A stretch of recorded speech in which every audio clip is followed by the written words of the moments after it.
ఈ కాంగ్రెస్ సర్కార్ వచ్చిన తర్వాత ఇక భూములు అమ్ముతుందట, అమ్మకానికి పెట్టిందట భూములు. సర్కారు వారి పాట అమ్మకానికి భూములు. ఇక నిధుల సమీకరణ పైన సర్కారు కసరత్తు చేస్తోంది. ఇక బుద్వేల్లోని 75 ఎకరాలకు అర్రాస్, ఇక 4,000 కోట్ల సమీకరణే లక్ష్యంగా పెట్టుకున్నటువంటి కథ. ఇక దశల వారీగా మరిన్ని భూములు కూడా స్కెచ్ చేయబోతున్నట. ఇక ఈ భూములతో పాటు ఇంకా కొన్ని భూములు కూడా అమ్మేద్దామనేటువంటి ఆలోచనతో ఒక స్కెచ్ మ్యాప్ గీసుకొని పెట్టుకున్నదట ప్రభుత్వం, సర్కారు. ఇక సులభంగా వేగంగా నిధుల సమీకరణ కోసం భూములను అమ్మాలని కూడా ప్రభుత్వం నిర్ణయించినట్టు సమాచారం.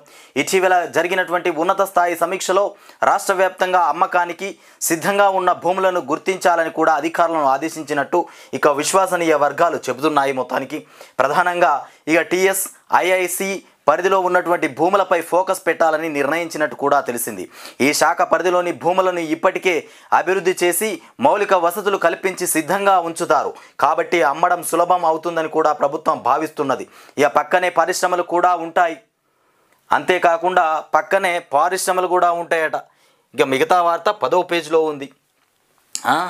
ఎట్టకేలకు సర్కారు చేస్తున్నటువంటి కథ ఇగో ఇది.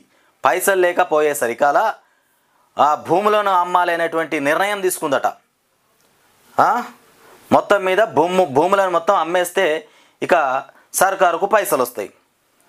అందుకే భూములు అమ్మే ప్రయత్నం చేస్తుందంట. 10వ పేపర్లో వార్త ఎక్కడ పోయింది?